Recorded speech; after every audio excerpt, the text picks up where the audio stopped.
Hi all. I hope you guys have written answer to today's question. And our topic for today was international relations from GS2. I have taken 3 questions. While one is a PYQ, 2 are contemporary questions which have pertinent importance for your UPSC mains for 2025. I hope you guys have written answer to those questions and also gotten it evaluated on the platform of CollectorBabu. So, let us not waste a lot of time and start discussing the question. What is the question? While the first question is a PYQ, however, it again becomes very important and pertinent with regard to the new trade data or the balance of trade surplus data, which was unveiled by Chinese trade authorities recently, where it showed that Chinese had a positive balance of payment of over $22 billion with the world. Okay. So let's read the question and try to dissect it and try to answer the question. So China is using its economic relations and positive trade surplus as a tool to develop potential military status in Asia. So this is the context that has been set. Now it has been written that in the light of this statement, discuss its impact on India as her neighbor. So obviously, as I had told in the initial introduction, that you will give the data of the positive BOP of China of $992 billion. So first, give some important try to explain how China has gotten this economic leverage and military expansion. You don't need to write such big points. You can just mention 2 points.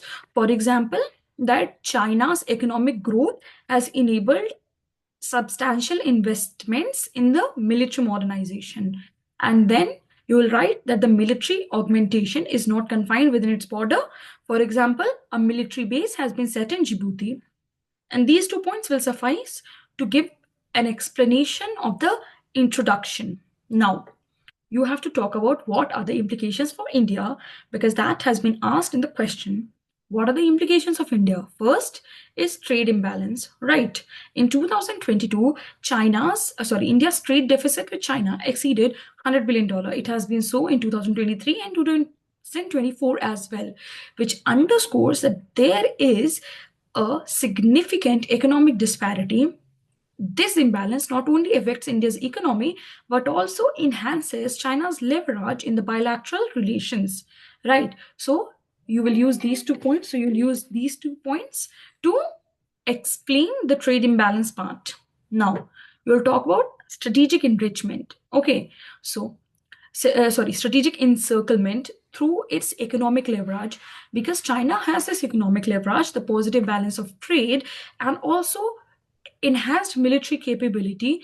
So it has been using a combination of 3 for China's Belt and Road Initiative, the pet project of Xi Jinping, which has led to extensive infrastructure investment in the South Asian countries like Pakistan, Sri Lanka, and Maldives. Okay, what else? These projects often come with significant debt burdens, which increases these nations' economic dependence on China. Right. What else? This growing influence in India's neighboring countries can be perceived as a strategic encirclement, potentially limiting India's regional influence. Military modernization. China's economic strength has facilitated rapid military advancement, right? It has altered the regional power balance. For example, China has been going on its muscle flexing spree along the LAC border, along the along the eastern sector, also along the South China Sea. Okay. What about the border tensions? Exactly. LAC and the disputed border between India and China, incidents such as 2020 Galwan clash. So these are some of the potential implications for India, and you have given examples and an analysis. So this completely answers the question. However, just to gain some extra edge, you can talk about some recent development. For example, the most recent one would be China developing its own chatbot, DeepSeek, okay, which showcases that despite of hardware limitation and technological limitation, China has been able to achieve technological software advancement, which underscores that China has this growing capability which can help influence both economic and military application. Okay. Also, you can talk about how India and China have agreed on a slew of reforms. For example, restoring the Mansarovar Yatra, talking about resuming direct flights, and also foreign secretary, foreign minister level dialogues have been reintroduced. So this is a positive signal. Now, in the conclusion, you'll talk about how addressing such trade imbalance, strengthening the domestic industry, and reinforcing regional partnership are crucial steps for India to mitigate these challenges. Okay? So, let's come to the second question. And the second question is about the caretaker regime in Bangladesh and actually the flight of Sheikh Hasina from her own country. So, and what would be the implication of such? So, examine the impact of Sheikh Hasina's departure and the establishment of a caretaker government in Bangladesh on India-Bangladesh relations. Okay, so some of the new information which you can be writing here is the border clashes, where when the BSF is trying to reinforce the border and introduce new border fences, the Bangladeshi forces are opposing it. Okay, so and again the deportation issue is another. So highlight the challenges, opportunities, and propose a strategic way. So basically you're doing this analysis. First would be the political upheaval in Bangladesh marked by former. So basically, you're giving an insight into what really happened on August 5th. After that, implications for India-Bangladesh relation. What are the implications? Obviously, the shift in leadership that the caretaker government has been set up, it may revise several of Sheikh Hasina's policy, which would impact India's project and partnership in Bangladesh, right? That's expected. Okay. For example, some of the visits of Bangladeshi judges were cancelled by the Bangladesh caretaker regime. Now, we'll talk about diplomatic recalibration, that India must build ties with the interim government, which has criticized Hasina's administration, because regardless of what regime reigns in Bangladesh, it is India's prerogative to engage peacefully, diplomatically, to promote democracy and rule-based order. After that, economic instability. Audits and economic reforms by the caretaker regime may impact many of Indian investments in Bangladesh, right? After that, extradition issue, which has been perennial, the border issue, which is again perennial, okay, the border security one. What are the major challenges? The major challenges are that India has to ensure that it is able to maintain a balanced tie with all the political faction, whether it's Sheikh Hasina, whether it's the caretaker regime, okay? And managing perceptions of interference in Bangladesh internal politics, India has to manage this perception that India promotes rule-based order, India promotes rule of law, and India supports the democracy that comes from within. India does not want to and does not involve itself in any of the internal political matter of Bangladesh. After that, India has to address the plausible disruption in the ongoing bilateral infrastructure and trade projects. Also, about the cross-border tensions and insurgency, India has to engage diplomatically to achieve its end. What are the opportunities?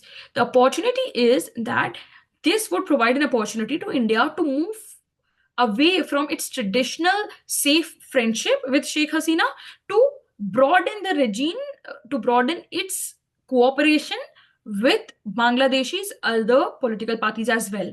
So it would help India to reach the new heights in diplomatic outreach. Then collaboration and economic reforms to support mutual economic growth. And then offering technical expertise to enhance governance and infrastructure in Bangladesh, promote cultural and educational exchanges to foster goodwill, and also promote connectivity through projects like BIMSTEC initiatives and BBIN. Okay, so these are the opportunities. What are the way forward? Again, proactive diplomacy or para-diplomacy, engage the state of West Bengal as well.